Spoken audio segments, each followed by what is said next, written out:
El Señor les bendiga, amados hermanos. Por la gracia del Señor, Él nos permite tener un nuevo estudio referente a los atributos divinos. Y en esta oportunidad vamos a estar hablando acerca de la bondad de Dios, acerca de este atributo tan precioso del Señor. Así que le invito a que tengamos un minuto de oración antes de poder comenzar. Padre, dirige este estudio, Señor, en tu misericordia, Señor, en tu conocimiento. Danos entendimiento, Señor, para comprender las maravillas de tu ley y asombrarnos ante ella y, Señor, reverenciarte por ella.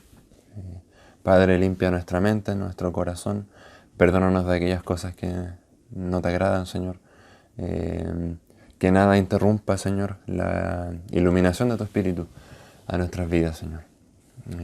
Padre, haz que este estudio nos permita conocerte más, Señor, para relacionarnos mejor contigo y para alabarte mejor, Señor.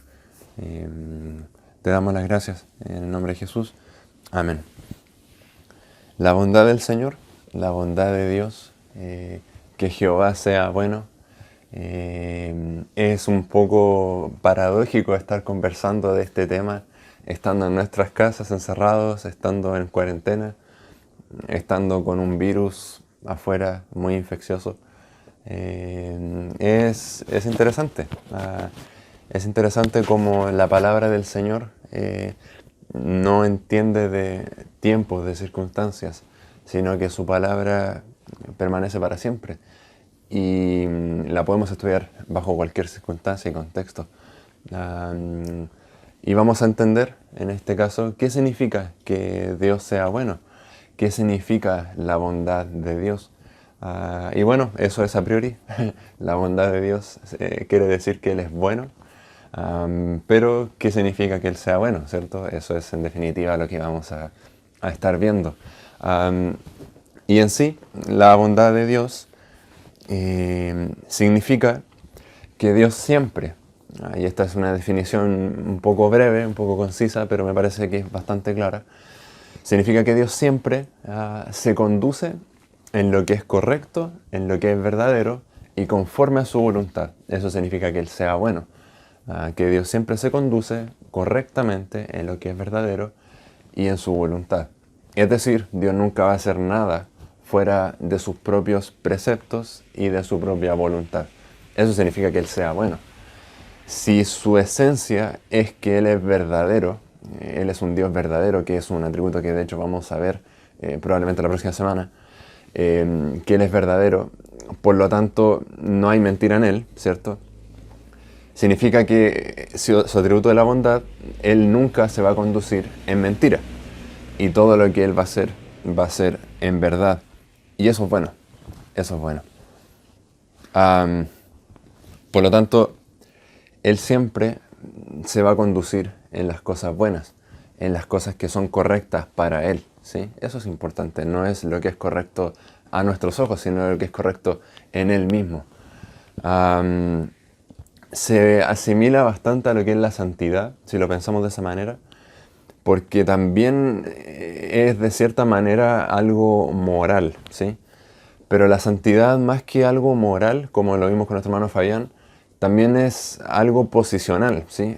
La santidad de Dios es que Él no se mueve de un lugar, Él siempre es santo y Él es estático en esa situación.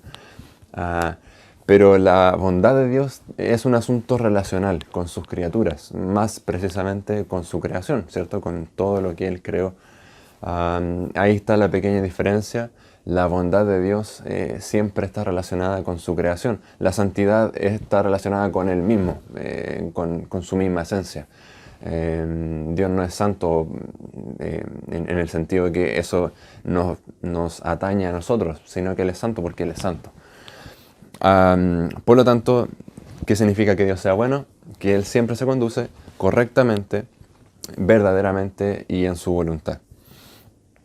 Esto tiene algunas implicancias bastante precisas y bastante correctas que podemos hacer. Por ejemplo, y vamos a mencionar tres en particular, quizás una cuarta, pero es bastante sencilla esa. Por ejemplo, que Dios sea bueno, esto implica algunas cosas. En primer lugar, esto implica a su esencia, ¿sí? Dios es bueno en su esencia. Dios también es bueno porque Él es la fuente de todas las cosas buenas. Y en tercer lugar, Dios también es bueno porque Él es el estándar de la bondad, ¿sí? Entonces vamos a ver y nos vamos a adentrar en cada una de estas tres implicaciones un poco más. Pero vamos a ver un pasaje, en primer lugar, para poder entender la bondad de Dios como tal. Por favor, hermano, si tiene su Biblia, acompáñame al Salmo capítulo número 25. Salmo capítulo número 25. Versículo 8. Salmo capítulo 25, versículo 8. Dice lo siguiente. Vamos a leer del 7 mejor. 25, 7. Dice, de los pecados de mi juventud y de mis rebeliones no te acuerdes. Conforme a tu misericordia, acuérdate de mí por tu bondad, oh Jehová. Bueno y recto es Jehová. Por tanto, Él enseñará a los pecadores el camino. Aquí el salmista está aludiendo, apelando, mejor dicho, a la bondad del Señor. Y él está diciendo, Señor, no te acuerdes de mis rebeliones, antes bien pon tu bondad delante de ellos. Bueno y recto es Jehová, por tanto Él enseñará a los pecadores el camino. Por lo tanto le está diciendo, Señor, apiádate de mí de cierta manera, aplica tu misericordia y tu bondad en este caso, pero yo sé que al final de todo tú eres bueno, pero también eres recto. Es decir, lo que acabamos de decir, ¿no? Que Dios va a actuar siempre, siempre conforme a cómo Él es en cada circunstancia. Por eso es bueno orar, hermanos, porque podemos pedirle cosas al Señor, pero bueno, Señor, obra finalmente como tú quieras. Obra, Señor, como tú eres, según tu bondad, según todos tus atributos. Y versículo 9 es interesante. Encaminará a los humildes por el juicio y enseñará a los mansos su carrera. Todas las sendas de Jehová son misericordia y verdad para los que guardan sus pactos y sus testimonios. Es decir, la bondad, mire las implicaciones que tiene la bondad de Dios. No es solamente que el Señor tenga la posibilidad de olvidarse de las rebeliones, ¿cierto? Porque conducirse rectamente en la verdad y en su misericordia tiene el ámbito también de que Dios es misericordioso. Pero también el hecho de que Dios sea bueno también implica de que Él, versículo 8, enseñará a los pecadores el camino, versículo 9, encaminará a los humildes por el juicio, enseñará a los mansos su carrera, etc.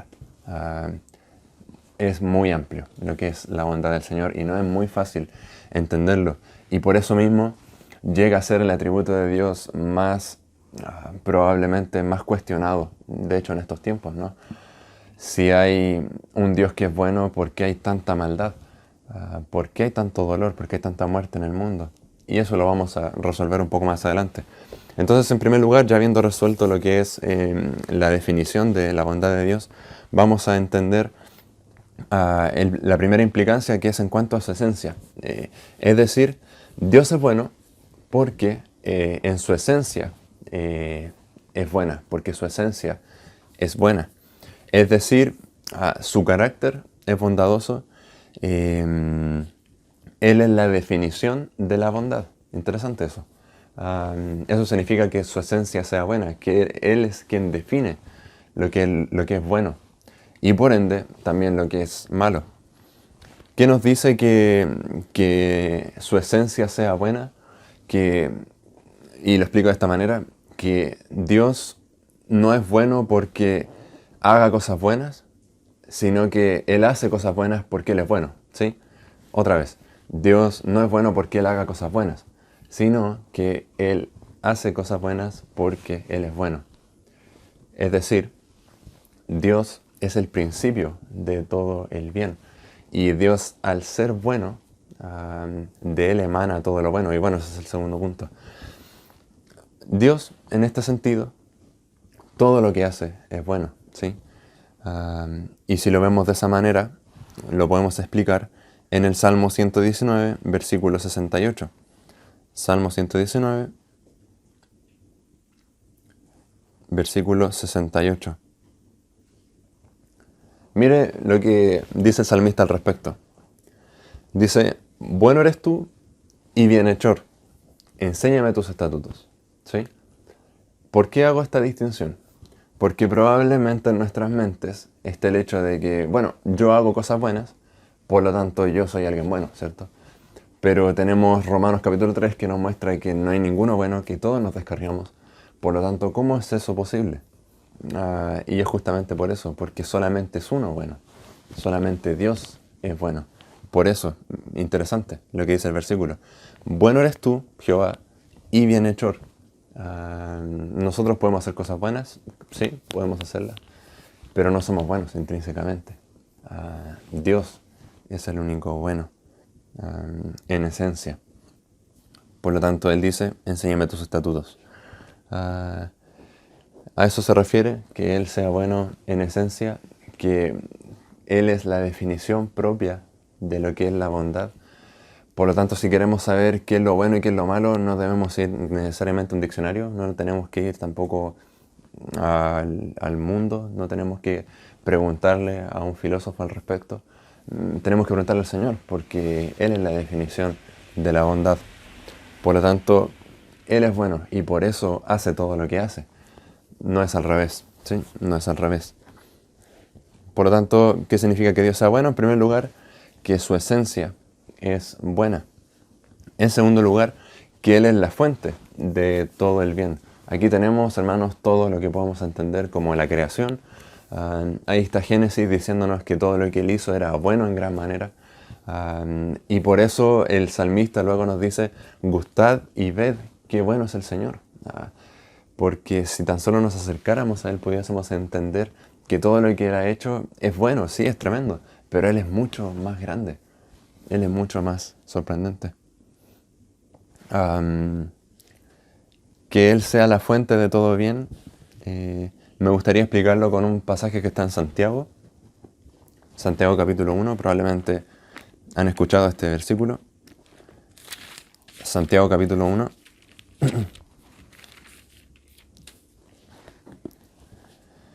Versículo 16 dice, amados hermanos míos, no erréis, toda buena dádiva y todo don perfecto desciende de lo alto, del Padre de las luces, en el cual no hay mudanza ni sombra de variación. Toda buena dádiva, todo don perfecto desciende de lo alto, del Padre de las luces. Tremendo, es así. Todo lo bueno viene del Señor. El Señor hace todo bien. Qué bueno es pensarlo así. Todo lo que hace es bueno. Incluso cuando a nosotros nos pueda parecer que no es así. Y eso involucra bastantes cosas. Pero recuerdo un poco las palabras de Job, cuando dice, recibiremos de Jehová el bien y no el mal. Y es que ese mal son aquellas cosas que a nosotros nos parecen mal. Pero Santiago nos dice que todo viene del Señor, todo lo bueno desciende del Señor. ¿Cómo entender eso entonces? A la luz de las cosas que suceden, a la luz de las circunstancias que podemos estar viviendo. Es que, como vimos en la definición, Dios es bueno y siempre se conduce en ese plan correcto que Él tiene. Por lo tanto, ese plan a últimas va a ser bueno. Aunque nosotros no lo veamos ahora. El Señor lo puso aquí, esta circunstancia la puso ahí, para luego, al fin y al cabo, mostrar que eso era bueno. Porque eso le puede glorificar a Él, porque eso nos va a traer un perfeccionamiento a nosotros, puede ser. Pero Él lo conoce mejor. Que Él sea la fuente de todo bien implica también el hecho de la creación. Piensa en eso. Qué bueno es el Señor en la creación, en lo hermoso que es la creación, en las montañas, en los animales. Piense en el gustar cosas buenas, qué qué hermoso es eso, porque el Señor simplemente pudo habernos dado nuestro combustible, que es el alimento, por ejemplo, y comerlo sin degustar ningún sabor, ¿cierto? Sin que los sentidos nos fuese algo apetitoso. Pero el Señor es tan bueno que incluso quiso que hasta nuestro proceso alimenticio fuese agradable para nosotros. Y no solamente eso, sino que hay diferentes sabores, hay dulce, hay salado. Qué bueno es el Señor, que nos permite degustar de su bondad en esas cosas, ¿cierto? Qué bueno es el Señor que nos permite ver el sol, la luna, las estrellas, disfrutar de su creación, y podemos ver en su creación que Él es bueno. Podemos ver un atardecer, podemos ver a los animales, la belleza de ellos, y ver que el Señor es bueno, ver que el Señor es bueno. Hay cosas muy interesantes al respecto y que me gustaría mencionar. Y es que en este punto de que Dios es la fuente de todo bien, también entra Cristo y todo el plan de redención. Ve a Tito, capítulo número 3, la carta de Pablo a Tito, capítulo número 3. Y esto es sumamente precioso como lo coloca Pablo aquí. Tito capítulo 3, versículo 3. Mire cómo lo expone. Dice: porque nosotros también éramos en otro tiempo insensatos, rebeldes, extraviados, esclavos de concupiscencias y deleites diversos, viviendo en malicia y envidia, aborrecibles y aborreciéndonos unos a otros. Pero cuando se manifestó la bondad de Dios, nuestro Salvador, y su amor para con los hombres, nos salvó, no por obras de justicia que nosotros hubiéramos hecho, sino por su misericordia, por el lavamiento de la regeneración y por la renovación en el Espíritu Santo. ¿Notó ese asunto en el versículo 4? Cuando se manifestó la bondad de Dios, nuestro Salvador. Tremendo. Es decir, la bondad de Dios es Cristo misma. Es Cristo hecho carne, su humanidad. Es la bondad de Dios. Es la mejor manera de entender la bondad de Dios. Y eso es parte también de Santiago, que de él procede todo don perfecto. Eso es. Cuando se manifestó la bondad de Dios. Quiero ser un poco más acucioso en este sentido, y es porque hay demasiada riqueza en este versículo. Cuando Pablo está diciendo acá que se manifestó la bondad de Dios, en el texto original no ocupa la palabra bondad de Dios, cuando se manifestó la bondad de Dios. Ocupa un término que probablemente nos es bastante familiar. Y él dice, cuando se manifestó la filántropos de Dios. Esa es la palabra griega, la filántropos. ¿Y por qué? No suelo hacer muchas alusiones al griego, pero me pareció súper interesante esto. La filántropos, si entendemos la filantropía como la ciencia y la práctica del amor desinteresado por la humanidad, ¿cierto? La gente que apoya, no sé, el hambre en África, ese tipo de cosas, todo eso es lo que cabe dentro de la filantropía. Pero es interesante que Pablo define la filantropía de Dios en entregar a su Hijo. Tremendo, tremenda verdad, tremenda verdad. Yo no puedo decir, ¿pero cómo? Entonces, ¿es el amor de Dios o es la bondad de Dios? Es que la bondad de Dios se manifiesta en su amor a la humanidad. Esa es la situación. Y esa bondad de Dios está puesta en la persona de Cristo, en nuestro Salvador. Tremendo, tremendo. Y su amor para con los hombres. Por lo tanto, ese amor de Dios, ese amor perfecto de Dios, desinteresado por la humanidad, solamente en querer salvarnos, en querer entregarnos vida eterna, eso es muestra de su bondad. Eso es la bondad de Dios. Lo vemos en otras cosas también. Por ejemplo, en Primera de Pedro, capítulo número 2, otra parte de lo que es de que de Dios proviene todo, ¿cierto? De que Dios es la fuente. Versículo 2, 1 Pedro 2, 2, dice: desead como niños recién nacidos la leche espiritual no adulterada, para que por ella crezcáis para salvación. ¿Sí? Entonces nos da el mandato de desear la leche espiritual, su palabra, para crecer en la salvación que ya tenemos. Y dice, versículo 3, si es que habéis gustado la benignidad del Señor. La benignidad es lo mismo que la bondad. Tiene una aplicación diferente, pero es básicamente lo mismo. Si es que habéis gustado la benignidad del Señor, está haciendo intercambiable, entre comillas, lo que es la salvación con la benignidad del Señor. Tremendo. Es decir, nuestra salvación, el hecho de que nosotros hayamos sido salvos, es también bondad de Dios en nuestras vidas. Sorprendente. Sorprendente como los pone Pedro.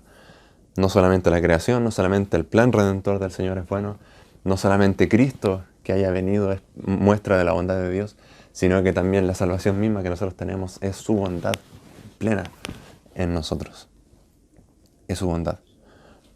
Por lo tanto, tenemos que todo, realmente, en nuestras vidas, absolutamente todo, proviene del Señor. Todo proviene de su mano bondadosa, de su mano benevolente. Por lo tanto, la bondad de Dios, ¿qué significa que Dios sea bueno? Significa que Dios en su esencia es bueno, que Él es quien define la bondad. Significa también que de Él procede todo lo bueno, que Él es la fuente de todo lo bueno, ¿cierto? Y en tercer lugar, tenemos también que Dios es el estándar de lo bueno. Es decir, Él dice lo que está bien, lo que está mal. Y es por eso precisamente, queridos hermanos, que necesitamos la salvación y la justificación. Es precisamente por eso. Porque si Romanos 3 nos dice que todos nos descarriamos y que no hay nadie bueno, necesitamos a alguien que nos ponga al estándar de la bondad de Dios. Porque si no tenemos la bondad de Dios, si no tenemos ese mismo estándar divino, no podemos entrar al cielo, lamentablemente. Y por eso la doctrina de la justificación es tan importante. Porque ¿qué explica la justificación? Que Dios ya no nos ve directamente a nosotros, ¿sí? Dios ya no mira a Benjamín Truján, Dios ya no mira al hombre, sino que Dios mira a través de Cristo al hombre. Y es por eso que somos justificados, es por eso que podemos ir al cielo, porque está Cristo entre Dios y nosotros, y de esa manera podemos ser justificados. No por obras, como dice Efesios capítulo 2, versículo 8, sino que es por su gracia. Y eso también es bondad del Señor. Eso también es bondad del Señor. Por lo tanto, eso quita cualquier otra forma de llegar al cielo. Cualquier otra forma de llegar al cielo, hermanos. Porque solamente Dios es bueno, como hemos visto en el primer punto. Dios es la esencia de lo bueno. Por lo tanto, ¿qué otra manera vamos a tener de llegar al cielo si no solamente por Él? Todos son pecadores, por lo tanto no sirve María, no sirve hacer prácticas, no sirve hacer nada más que si Cristo no nos justifica, si Cristo no se pone como intercesor nuestro. Tremendo.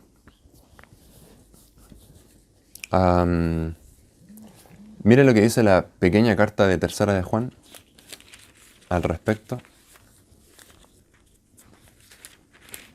Tercera carta de Juan es un versículo, es una carta muy pequeña. Y aquí está lo que llamamos digamos una distinción de un creyente, ¿no? En este sentido. Versículo 11, bueno, capítulo 1, versículo 11, dice: Amado, no imites lo malo, sino lo bueno. El que hace lo bueno es de Dios, pero el que hace lo malo no ha visto a Dios. Entendemos que cuando habla de haber visto a Dios, de haber conocido a Dios, de haber palpado a Dios, como dice Pedro, de haber gustado la benignidad de Dios. Por lo tanto, ¿en qué, y esto puede ser una forma de aplicación, en qué nos vamos a dar a conocer al mundo? ¿En qué el mundo va a conocer que nosotros somos creyentes, hijos de Dios? En que nosotros imitamos lo bueno y no lo malo. Imitamos ese estándar divino. No lo vamos a hacer a la perfección, pero siempre apuntamos allá, ¿cierto? Ese estándar tan alto que el Señor tiene de bondad, de perfección. Bueno, tratamos de vivir según eso. Por eso nuestras leyes, hermanos, no funcionan. Por eso los sistemas políticos no van a ser perfectos nunca. Porque solamente es uno bueno. Solamente Dios es bueno. Y todos los demás estamos caídos. Romanos 3 dice, ¿no?, que sea Dios veraz y todo hombre mentiroso. Podríamos mencionar una cuarta implicación en este sentido. Ya vimos que en su esencia Dios es bueno, que Dios es la fuente de todo el bien, que Dios es el estándar también de lo bueno. Es decir, si yo quiero ser bueno, debo mirarlo solo a Él y no a nadie más, porque Él es el estándar de lo bueno y esforzarme por eso. Y en cuarto lugar podríamos mencionar también que Dios es el único bueno. Lo hemos tratado también a través de todo el estudio, pero no está de más mencionarlo, que Dios es el único bueno. Tenemos el pasaje del joven rico hablando con Cristo, ¿no? Maestro bueno, ¿cómo heredaré la vida eterna? Y Cristo le responde, ¿por qué me llamas bueno? Solamente hay uno bueno y ese es Dios. Solamente hay uno bueno. Eso concuerda muy bien con el estándar, en el hecho de que si yo quiero cumplir un estándar de bondad, si yo quiero ser bueno, entre comillas, debo mirar al Señor, solamente a Él.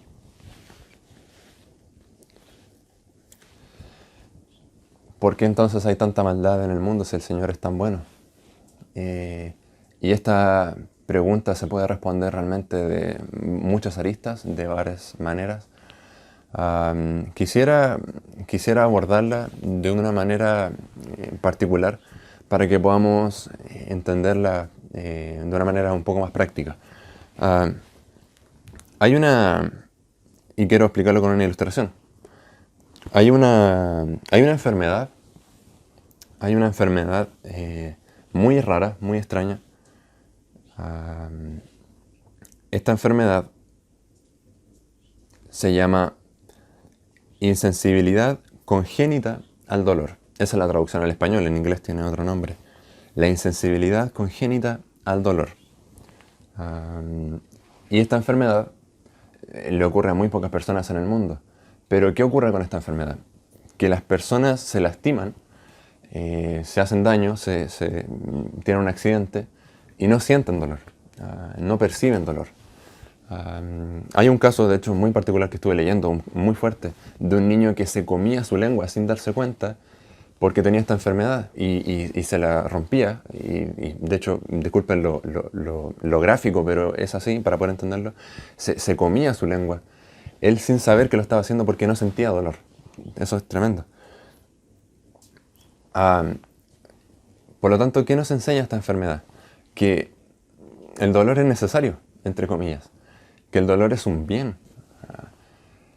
Porque el dolor te advierte y te alarma de lo que no está funcionando bien.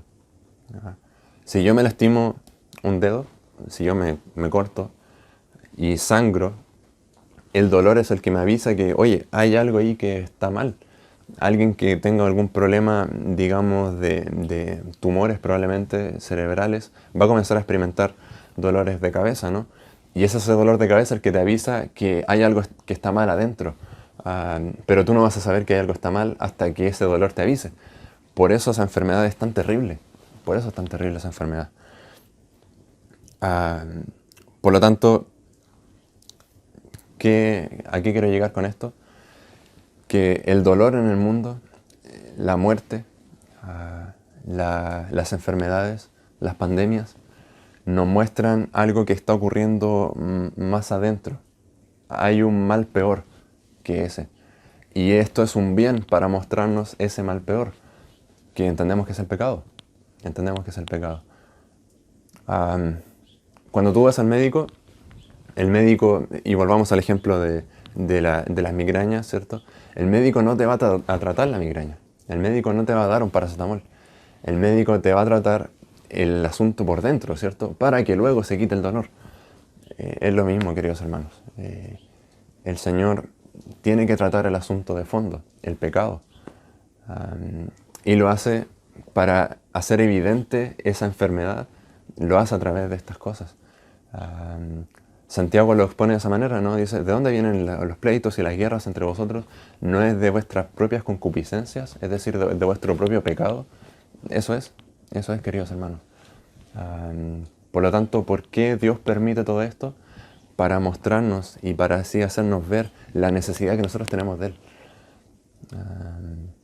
Pero es que, Benjamín, yo no puedo creer en un Dios que mata a tanta gente, que anda un virus dando vuelta por ahí, que mata a muchas personas.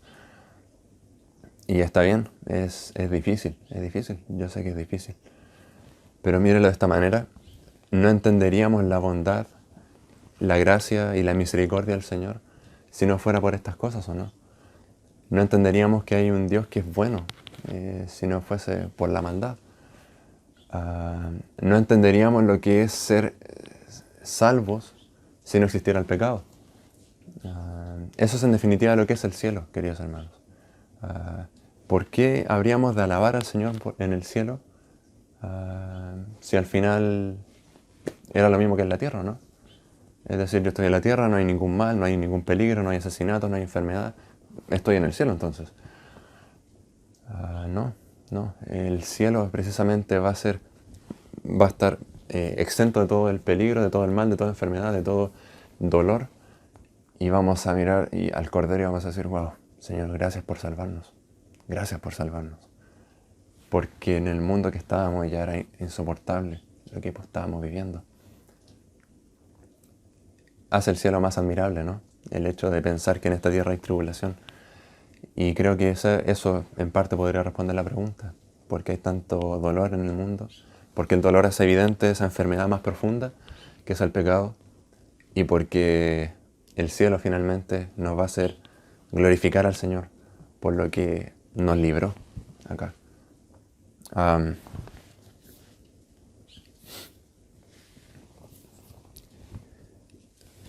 Para terminar, quisiera, supongamos, quitemos del esquema teológico y bíblico la bondad de Dios. Yo sé que es imposible, yo sé que esto nunca va a ocurrir, pero para finalizar me gustaría hacer este ejercicio. Pensemos en que Dios no es bueno. Quitémoslo de sus atributos. Tenemos todo este gran entramado de atributos divinos, ¿cierto? Quitemos la bondad de Dios. Y pensemos en un Dios que no sea bueno. Qué descalabro sería. Qué descalabro sería todo. Sería un Dios tirano. Sería un Dios que obra egoístamente. Probablemente existiría el mundo, sí, pero sin color, sin invierno, sin verano, sin el poder degustar las diferentes comidas. Sería un mundo mucho más terrible. Probablemente lo que marcaría este mundo no sería la bondad de nadie. Si no estuviese la bondad de Dios, ni siquiera hubiese venido Cristo, porque ya vimos que Cristo es bondad de Dios.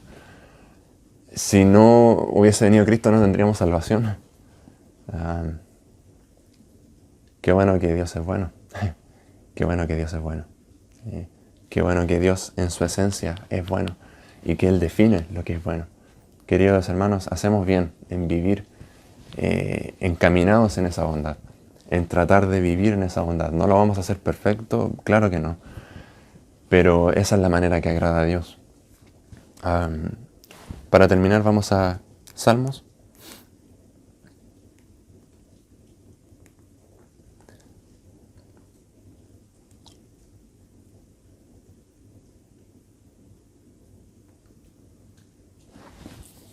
Salmos capítulo número 106,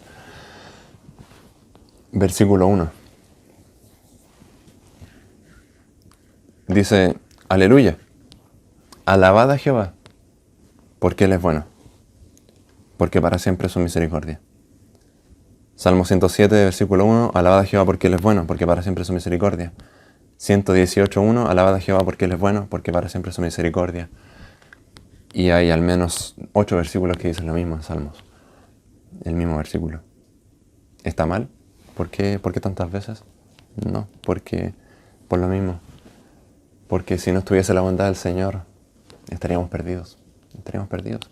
Estaríamos destinados al infierno. Totalmente destinados.